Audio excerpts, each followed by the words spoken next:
It's time for Access the Experts from the University of Nebraska at Omaha with your host, Brandon Axamit. Well, hello and welcome to another edition of Access the Experts on News Channel Nebraska, where every Tuesday and Thursday, University of Nebraska at Omaha faculty members answer today's questions facing our state. Today we have the pleasure of hearing from Dr. Craig Maher, who is the director for UNO's School of Public Administration. And today's question has to do with the biggest issue that lawmakers are trying to address in Nebraska, and that is property tax. So Craig, today's question is, what role do property valuations play in property tax?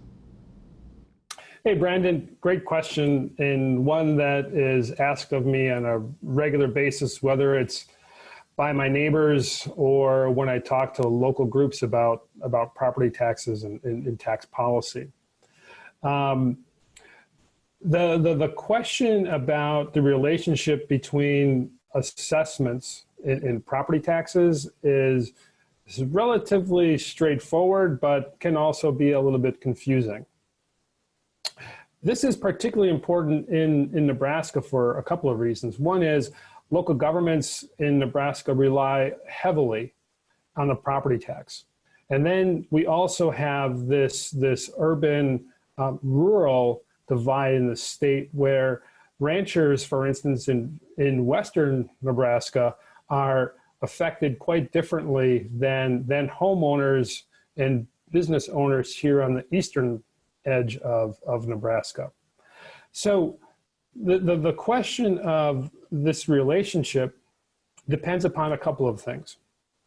One is the degree to which the overall property tax increases in a community. And we're talking about property taxes that are collected by counties, municipalities, school districts, natural resource districts, for instance, and community colleges.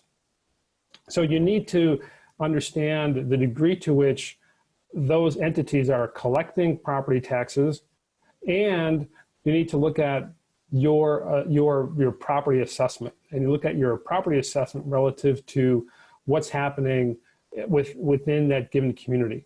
And so, for instance, if your assessment goes up, let's say 5%, and the city's overall assessment went up 10%, that makes you liable for a smaller portion of the overall property tax bill.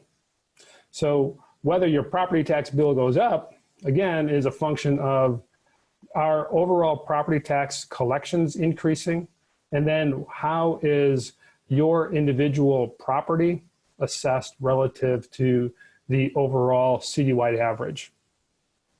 If you're interested, if you want more information, why don't you check out my Nebraska State and Local Finance Lab, and I've got several documents that should help readers get a little bit more detail on some of these questions. Well, thank you so much, Craig, for sharing your expertise on a topic that impacts so many Nebraskans. For our viewers at home, do not forget that Access the Experts airs every Tuesday and Thursday at 6:46 a.m. and p.m. only on News Channel Nebraska. On our next edition of Access the Experts this Thursday, we'll continue our property tax conversation with Dr. Maher. We'll see you then. Access the Experts, presented by the University of Nebraska at Omaha. If you have questions, submit them on our website. Then join us every Tuesday and Thursdays at 6:46 a.m. and p.m. while we answer your questions.